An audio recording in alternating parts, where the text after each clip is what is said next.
New Thought Media Network. We are a global broadcast network of positive music, media, and entertainment, inspiring humanity's evolution along the journey of enlightenment and creating a world of love, peace, empowerment, and prosperity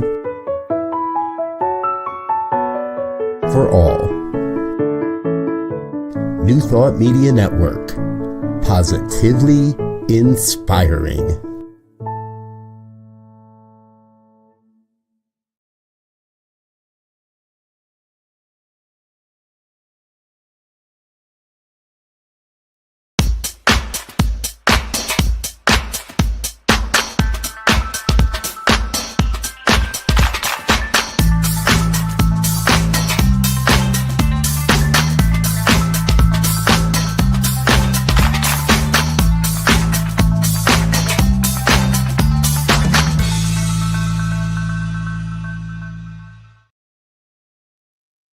Why, hello there, my dear friends. How are you today? I want to say thank you for joining me right here on Your Doula for Grief. And we're doing episodes over the next months of moving from grief to grace. So I'll have a co-host, and maybe we should just bring the co-host on now, Joe, to welcome the co-host for moving from grief to grace. So good morning. This is Dr. Deborah Jones. So Dr. Deborah Jones, welcome, and thanks for assisting in the co-hosting.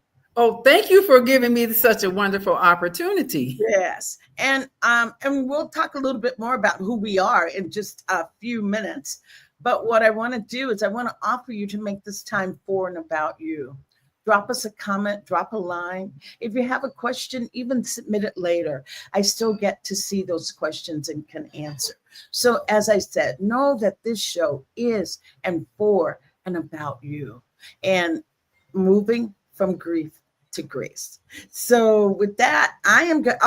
Deborah, here's what Dr. Deborah, here's what I'll do. I'll just talk a little bit about me and then I'll turn it over to you. So I am Bonnie Gonzalez. I am a grief coach, a certified grief educator, religious science practitioner, registered nurse, licensed soul collage facilitator.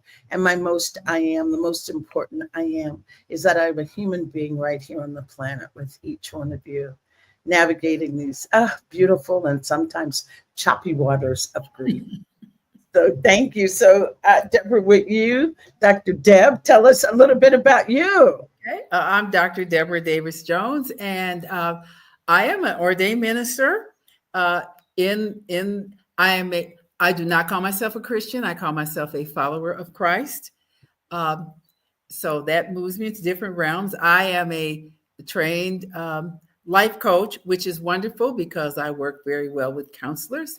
And my focus, again, is helping people navigate through life with grace. I'm a retired educator. I have an online teaching ministry and most of all, I'm a human being, and I have a wonderful friend named Bonnie who inspires me all the time. And that's why we are here together, so that we can be an inspiration to all that are viewing right now. And maybe the viewers will take back the message back into their communities. Absolutely. So that others are inspired as well. Because it's all about love. Oh, yes, yes. Love is the greatest power of all. Yes. Love is the greatest power of all. And I wanted to say, I will talk a little bit about grief. And Deborah, if you talk a little bit about grace. So I am just going to say that grief is a natural response to a loss. A natural response to a loss. And I know that the first thing we think of when we think of a loss, we think of death, of someone dying, the death of a loved one, a friend, a coworker. And yes, that is just, I always use the term, that is the biggest hole you ever have blown through your heart to heal and recover from. But I want you to know that we suffer a myriad of losses in our lives, maybe some every day. How about the loss of, oh, excuse me, a loss of a home, a loss of a job? And do you know that even a promotion could be a loss because you move from one group of people to another? So that's a loss of those connections and friendships, geographical moves, health issues, loss of mobility. Those are all things that can put us into grief. So grief is really the emotional response to loss. So, and then I'll let Deborah take on grace. So grace is what happens after you navigate through that loss and figure out what your life is after this loss. Because you may not ever get over some things, you just don't get over, but you do get through it, and you get a peace, and you get to redirect your life, and you get to say, okay, I know what was, but now what wonderful possibilities will come with this new. And so that's how we came together with Grief and Grace, because we have worked through the grief, but knowing that there is another side. And if you know, if you can navigate through it, then you'll find that there really is some more to your life, maybe that you just never thought was available or that you could do. And then you go, okay, this is new. I can do this. It's not what I used to be, but I can even be better. Right. And Deborah, I was going to just add to that. I love that you brought that up, because grief can uncover aspects of ourselves that we didn't even realize that we had. It's leading into our theme. We're going to talk about the gifts of grief. You know, that it's not all gloom or doom. And yes, it is definitely a dark night, for sure. But to know that there is sunlight on the other side. I love that expression, and I never quite feel into it when things are happening. It's like, you know, how they say when you're going through a rough time, you know, a really rough time, and you say, but something wonderful is happening right now, something wonderful. And I think that's one of the beauties of grief. I said that grief has a superpower, and that superpower is healing. And you know, it will shake you out of complacency, because sometimes we just get into the habit of doing the same thing all the time and expecting the same thing. And then something shakes you that says, oh, wait, maybe I do need to change my perspective. Maybe I do need to do something different. And so that's the other thing that grief will make you do, because it makes you change. Whether or not you want to change, it will make you change. And we have the choice to make it a positive change, or we can stay in. Bonnie and I talk about that parked car. You can stay in that parked car, or you know, you can get you a Volkswagen or a Maserati or something that will move you into a different phase of your life, because one thing grief does is it shakes you up. It makes you do things differently, whether or not you want to, but it makes you do things differently. Exactly. And Deborah, I want to add this that I found, and I think I was starting to tell you about that this morning. I found this quote from Anne Lamott. Are you familiar with Anne Lamott? She's a writer, famous writer, writes all kinds of wonderful best-selling author. I'm just trying to think what her genre is. Maybe it's self-help, maybe. But anyway, her name is Anne Lamott. And I'm from the San Francisco Bay Area, and so is Anne Lamott. Oh, you're real California. It's all California. I wouldn't expect you Midwest people to know. But tell me how this lands with you. What she says about grace. She says, I do not at all understand the mystery of grace, only that it meets us where we are, but does not leave us where it found us. It And is. yes, what's Well, and within my faith tradition, we call that God's unmerited favor. Just because you are who you are, and that is grace. And so Bonnie just froze up. Now I told her that if she froze up, I would start to sing, but I won't. I will continue. oh, see, it scared it into being. Hey, do me a favor. If it does freeze up again, sing Amazing Grace. Okay.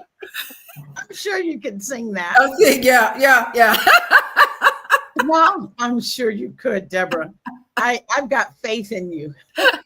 I've got tremendous faith in you. So I'm going to go ahead and let's get started on our conversation that we decided on, and that is the gifts of grief. Mm-hmm. I mean, grief, as painful as it is, it does have gifts. It really does. So I'm going to just read this.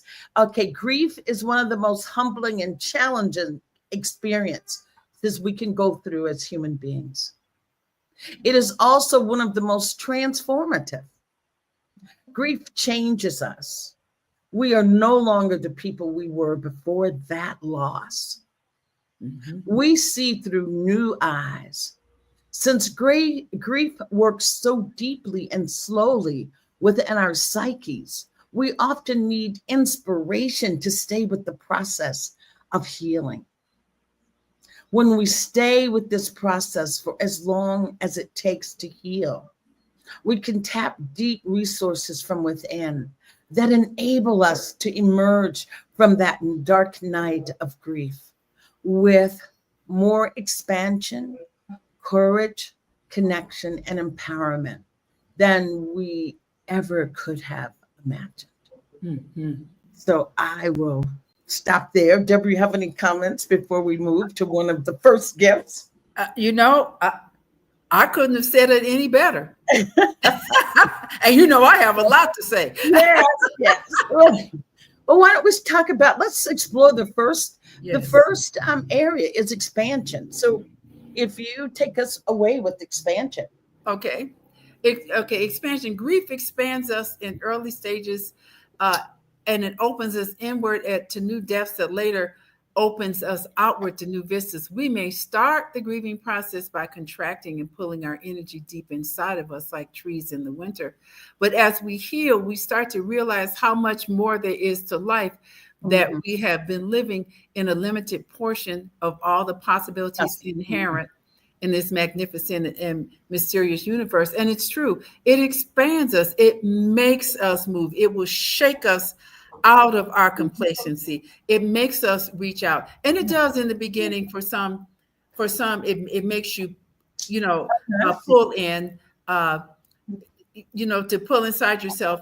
But the other thing that grief, if you let it expands, and it'll let you expand to let other people in, to let other thoughts in, or to let the idea of doing things differently, even changing what you eat, for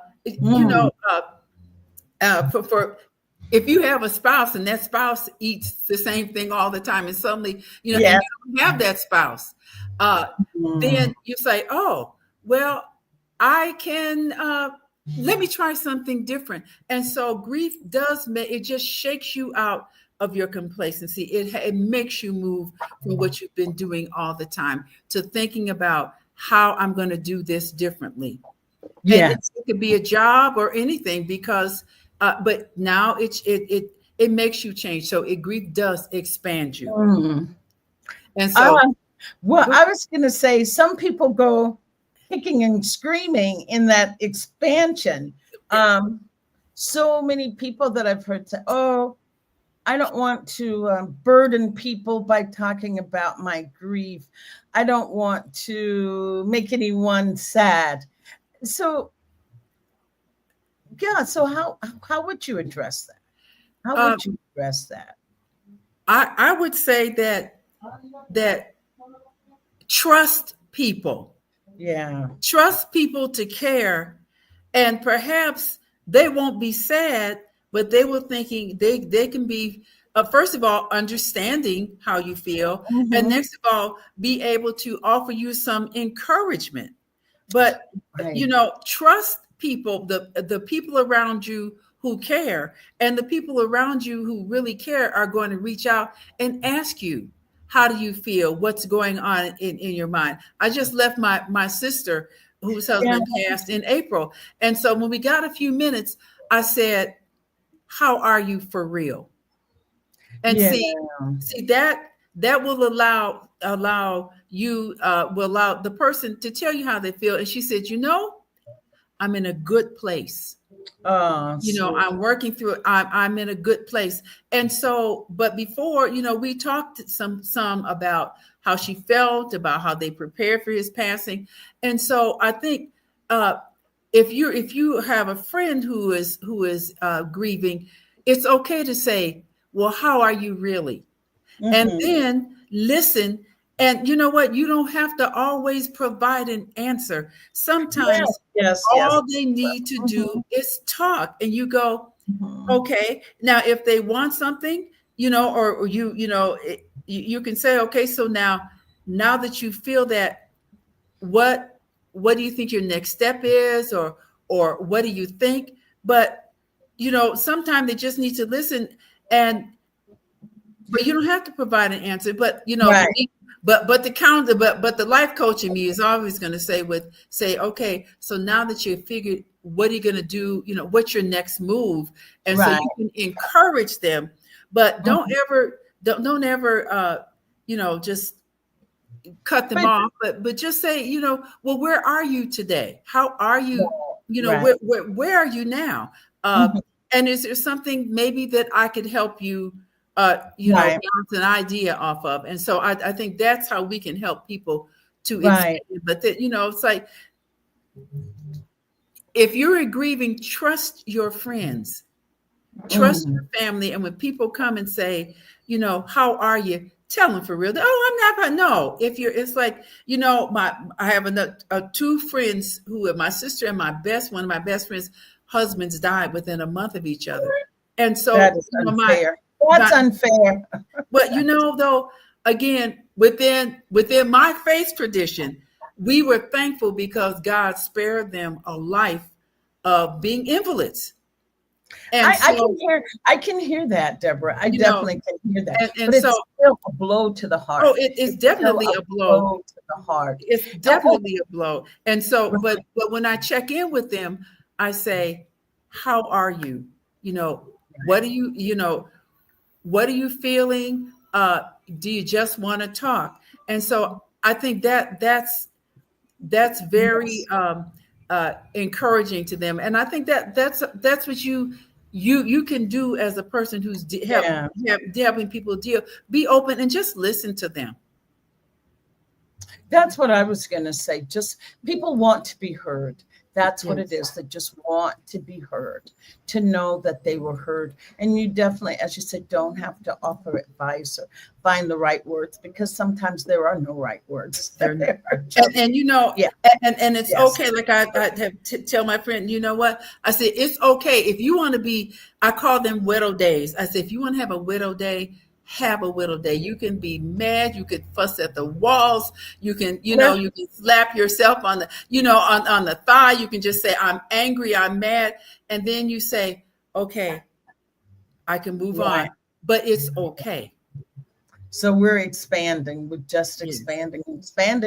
Oh, sometimes I like to use that word comfort zone, out of what was our comfort zone into another place that we didn't think we could feel comfortable. I'm going to move to courage. Okay.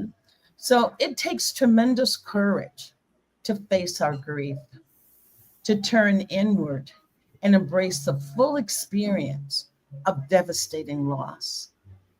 Grief brings us to our knees. Most of my clients are at first intimidated by the power of grief, but find that they can grieve without feeling overwhelmed. This takes courage, and it builds resilience, confidence in our capacity to embrace the exquisite beauty and sorrow of being fully alive. And I would just like to say, as far as courage goes, it does. I tell people, just lean into it. Like today, like if you really feel like, oh, I just can't feel this grief right now, I just can't. And that's okay. But maybe just start with, for 2 minutes, I'll allow myself to feel what I really feel. I call that leaning into it. The next time, maybe it's 3 minutes. The next time it's 5 minutes. But you will find, as you lean into it a little bit more and take that courage to be with it, that the intensity does get less. The intensity does get less. And I think that's of, grief healing us, grief healing us, is that it happens little by little. You're not gonna, it's like, I'm gonna lean into my grief today and tomorrow I'll be all better. But it's like, no, it's a process. It's a process. And be courageous and be gentle with yourself too, with your own. Bonnie, with you saying that about leading into it, it is a process, and it's not something overnight. It's like if you've ever had surgery. Oh yeah, thank you. Surgery, it takes a while. Now the surface may be healed. When you have that surgery and the doctor tells you, well, really it's a 6-week recovery time, and you say, okay, and then you go. I remember having surgery, and the doctor said, oh yeah, you can take your shower, and so I was like, oh, okay, and I jumped in the shower and I took my shower, and after that I had to go to bed. Yes, exactly. Because it does heal on the surface very quickly, but it takes a while for it to heal all the way through. And so you do have, and it builds confidence in our capacity to embrace the exquisite beauty and sorrow of being fully active. It takes courage. And I think some people don't understand that it does take courage to move from grief to grace, because sometimes we get so comfortable in that uncomfortableness that it doesn't occur to us to take that step forward, just like being on the zip line and getting ready. You always have 1,000 stories, but when I zip lined and you get to the edge, and then you go, I can't do this. There is a person there whose job it is to push you off. Oh, wow. Yeah. I'd be one of those that have to be pushed. Yeah, well, me too. And we asked this man, what's your, why you have to be all hooked up? He said, well, because if you get afraid, I just push you. And so sometimes, it takes courage to take that first step, because again, we can get comfortable in our uncomfortableness. Yeah. But we know that, but we know that level of comfort. So if I take this step, maybe I'll be different. It might be different, but I know this here. Yeah, it's just that fear of being with the discomfort. Because I'll be honest, there's been days that I just pull the cover up over my head. It's like, I just can't do it right now. I'm just going to sleep. Oh, I think someone told me that their mother told them that whenever life gets difficult, just take a nap. Take a nap. When you wake up, things will be better, or you'll see it from a perspective. Take a Selah, just a big breath. Of course, now I never had the opportunity. I never had if I couldn't lay in bed and pull the covers over my head. I never had that. I just had to get up and figure it out.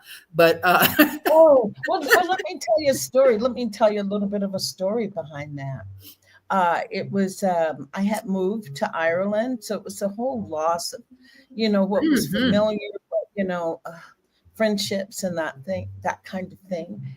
And I remember telling Tito one morning, because I'm not one to be, depression just doesn't follow me, and my heart out to those people that suffer with depression. But that day, I just felt so depressed. I said to him, I'm just not getting out of bed. I just feel too depressed. I just feel too depressed.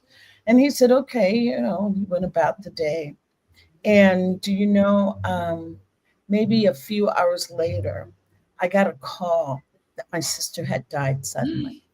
So I felt that was my already knowing. You knew that there was something going on with my sister. So say, when you have that, just honor it.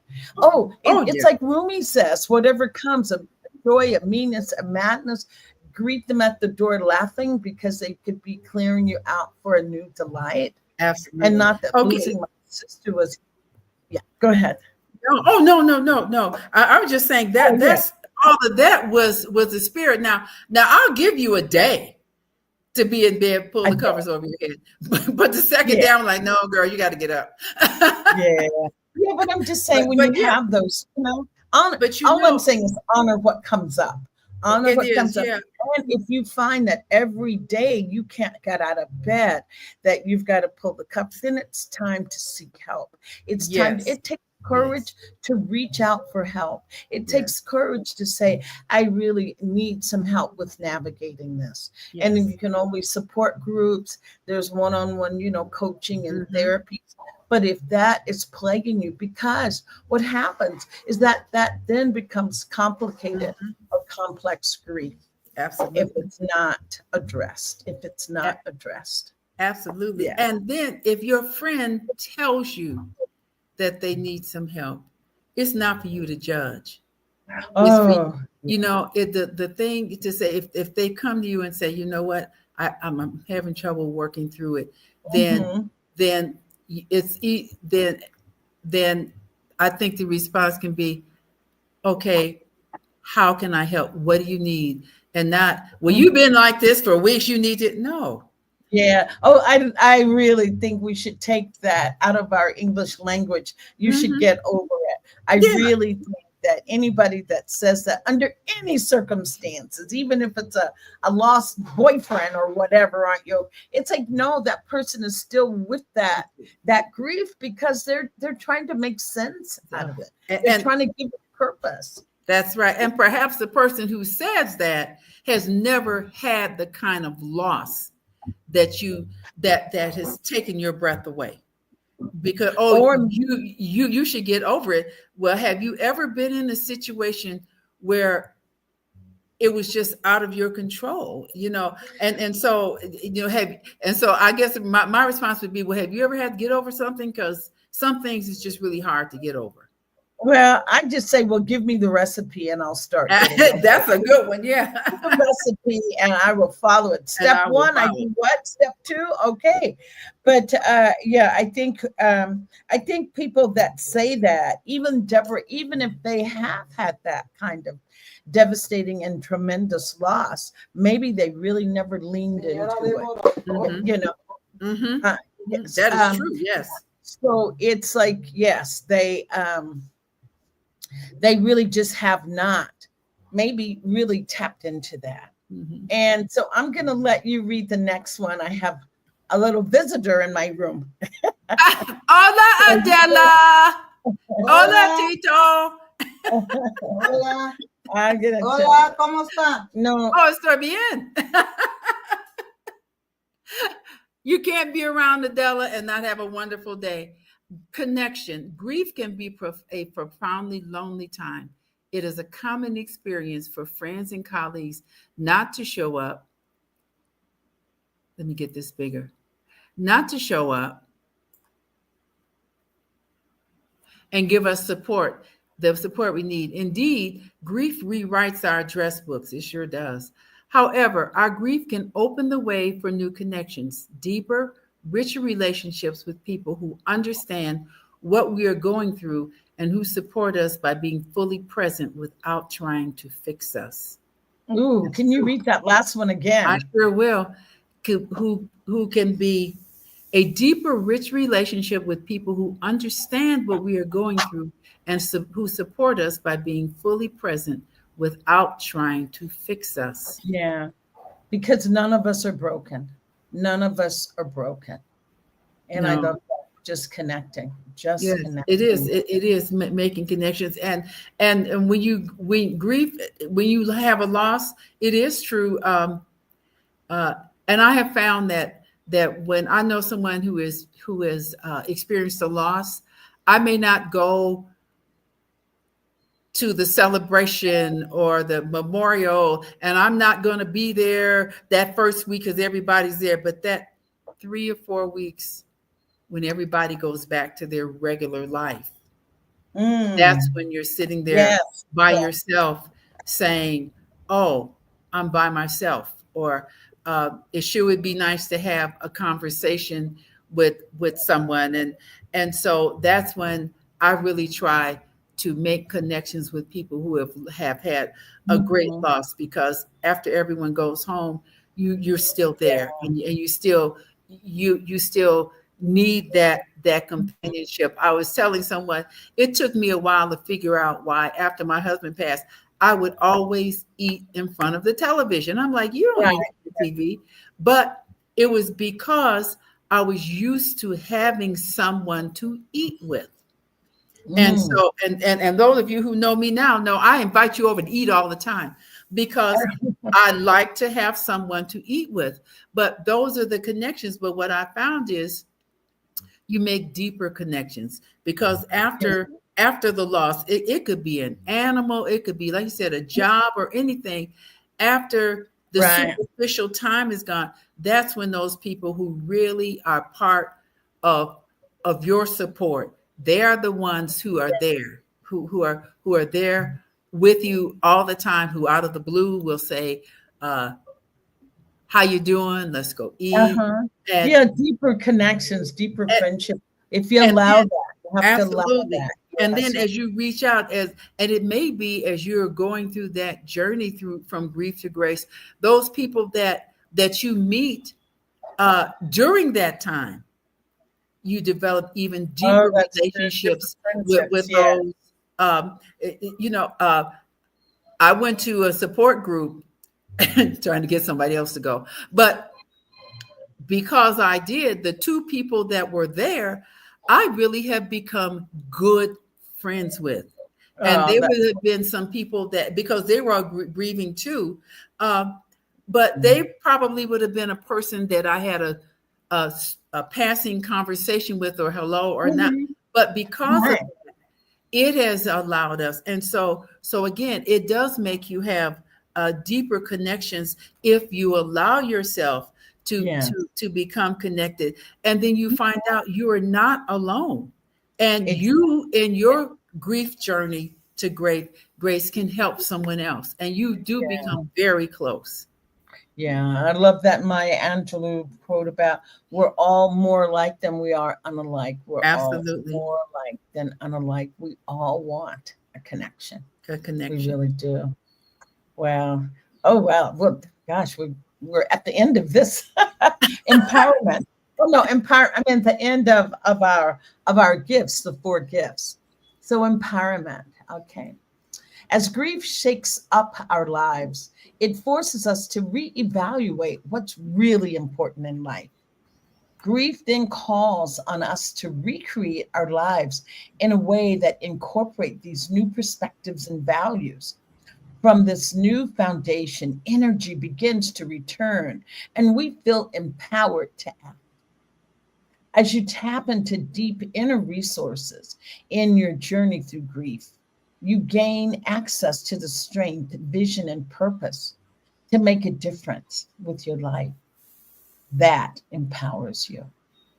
And what I want to add to that, as far as empowerment, that's how Your Doula for Grief came into being, because I had so many devastating losses in such a short period of time, that it really did allow me to say, my gosh, what do I want? Oh, that's what I say, that grief is the big wake-up call. It gets your attention like nothing else can. I could have been saying, yeah, I'd like to have a broadcast. I'd like to have this, but I didn't know what I wanted. I just knew I wanted something different beside intense pain. And it got me to thinking, okay, then what do you want? This is your life. What you can have, whatever it is that you want, that you put your heart and desire into. So I just wanted to say that, Deborah, and your feeling on empowerment, that being empowered through grief. It is because we always talk, and I always say, I was a daughter, Right. and I was a teacher, and I was a wife, and I was a mother. Yes.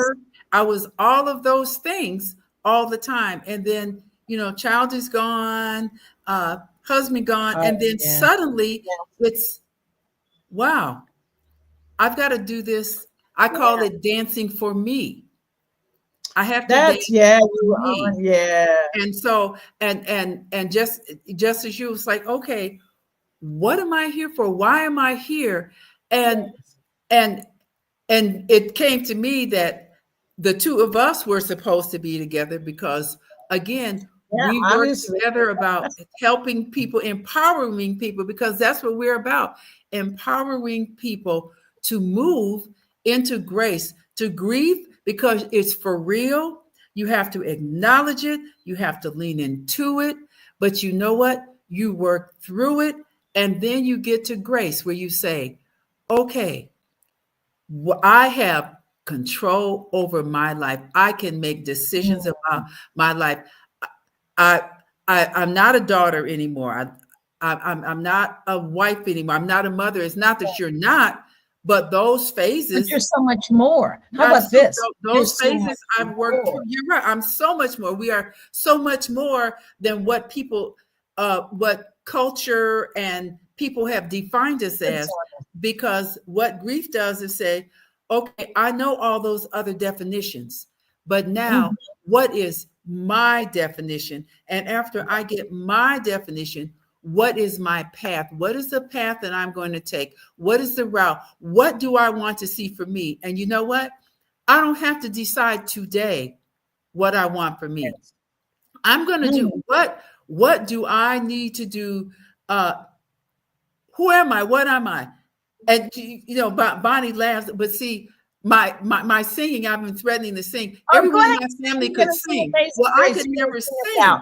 And so one of the things that I said, I think I'll try to sing, because, but what it grief should empower you to try something different, to do something different. And you know what? If it doesn't work, don't do it again. It's like trying food you don't like. You've never tried, eat them at somebody else's house. And then if you don't like it, you don't have to finish it. You don't have to buy it again, but at least try it. Oh gosh. I was going to say, Deborah, you're trying it. My little granddaughter was like 8 and she was watching me eat. I don't even know what I was eating. And she calls me Lola. She goes, Lola, oh my God, that looks so gross, but can I taste it? And she said, because I've learned that sometimes it looks really gross and it tastes good. It tastes good. Sometimes, and it looks good and it tastes bad. But having that spirit of wanting to trying it. And I think that's what, when you've had grief, and especially really difficult griefs to move through, I think somehow, maybe I better keep this in the eye, because then you can tell me if that's a truth for you. I feel less fear about trying different things. I feel less fear. I feel like I've already experienced what I felt was the worst. Why not give it a try? What could happen if I get a new program? If I start teaching a class and nobody comes, if I write a book and, nobody buys, I don't have anything to lose. That's how I feel with being empowered, that I can do what I want to do and be successful as well. That's exactly, you hit the nail right on the head. Why not? Like you said, why not? And then you say, well, I'm going to do this, but nobody's going to be interested in it. And then you sit down, and then this room full of people are there. Everybody's people are coming and saying, "Oh yeah, I want to hear what you have to say." But if you don't try, then you'll never know. And I just decided that I did not want to live my life if I woulda, coulda, shoulda. Oh yeah, yeah. And Hey, so this will come to an end for all of us. How's that? absolutely. There's a guarantee this will come to an end. But you know what, Deborah, before we come to an end, there's this note from Jean Bashiyambe Ushiendi that says, Amen, amen. And Jean, I'm going to take it that you're a sister girl and say amen right back to you. The hands were brown. Yes. So thank you for watching, Jean. And if you Yes. have any other questions, just drop a comment. Yes. Wow. Okay, Madam, is there anything else that you would like to say or share? Like I said, it's just that we have been expanded by our grief and building Yes. courageous, building, heartfelt connections and truly becoming empowered beings here on this earth right now. And you know what? Not to tie anything, politics or anything into this, but moving through grief and being empowered helps us stand up to what we feel injustices are going on. It comes from that same kind of energy of feeling empowered to speak your voice and your truth. Absolutely. If nothing else, if nothing else, I want to make sure that I feel confident speaking truth to Yes. power, speaking truth, because again, in the end, I don't want to end up if I woulda, coulda, shoulda. I could have said something to make a difference. I should have done something to make a difference. Mm-hmm. And there are people who are grieving. We said we not politics, but there are people who are grieving about the state of where they live. And so if that's grief, to help you work through that, you are empowered to say, I don't like the way it's going. I want to do this. Now, I may not be able to change anything globally, but I can start in my neighborhood. I could start in my home. And so I think I think that's very true. Grief can empower you to move to the next level. Because what can you lose? But so use it, embrace it, but use it to move forward, because you can't just march in the grief. But okay, again, because I'm the life coach. Okay, so now that you have this information, what are you going to do with it? Right. Deborah, you're awesome. You're fierce. Yeah. What are you going to do with that? You've been called to arms. Called to arms. Hey, Joe, I was trying to send Joe a little private chat, but I'm just going to ask I don't know if you have a copy of my book ready for viewing. Anyway, I've written a book, Blindsided by Grief, Bonnie Gonzalez. And there you go, Blindsided by Grief. And it's my recipe of how to move through. When people talk about getting over it, which I hope no one ever uses that term, but I wrote 5 components of moving through it. Mm-hmm. 5 components to move through grief. And it's Blindsided by Grief. Thank you, Joe. Wow, Deborah, the time has come. Time flies when you're having fun. Well, we must be having a great time. That's all I can figure. So it's gone by so quickly. And Deborah, has your studies started back, your online group? Or September 11th. Okay. September 11th. We'll have Dr. Deb give you a little bit more information when that happens. She has a group every Thursday. She has a spiritual group every Thursday that she meets with, and I'm sure it's open to others that would like to have some spiritual fortification here. Yes. And actually, this year I'm working on something. If I can get the materials, is going to be something that's going to really open up and expand our minds. And it's going to rock our world. Rock our world, because when I discovered it, it rocked my world. And Okay. I was like, oh my, I didn't know this is here. And actually, the more I studied, the more I said, you know, it all comes together. Exactly. It does. It all comes together. And I think because we are two people and we just think we're on different planes, but we really aren't. No. Because that's what, it's not different. It's just an expansion of the same. And here's how I like to hold it, Deborah. Here's how I like to hold it. That we are many in body, yep. but one in divine mind and spirit. Mm-hmm. Many in body. So we show up differently, divine, expressions of that divine, and God's love and showing up in different ways, but we really are connected as one. Right. And so I just, yes. So I'm excited about what we're going to be doing. Okay, that's going to be coming soon. Yeah, well, stay tuned. And in the meantime, I'm going to have you to go in peace, my child, as they would say. Is that the Pope or someone? Go in peace. But anyway, go in peace. But as you go in peace and as you navigate your own grief, know that help is there. If you need it, just all you have to do is reach out, just a phone call. You can have what it is that you need. And in the meantime, I'd like to just leave you with, what does your soul want you to know today? So just want you, after this program ends, just go and look yourself in the eye and just ask, what does my soul want me to know today? Let that be your guide. Namaste. And so it is. Amen. Gracias. Yes. Hasta luego. Vayan con Dios, mi hermana. Oh, wow. Vayan con Dios. Wow. Okay. Nos vemos más.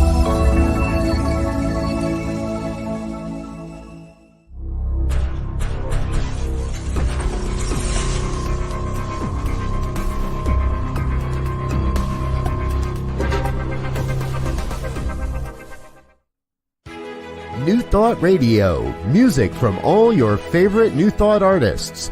From Jamie Lula, Karen Drucker, Gary Lynn Floyd, Ricky Byers, Daniel Namath, Eddie Watkins Jr., and many, many more. 24/7 New Thought Radio. Positively inspiring.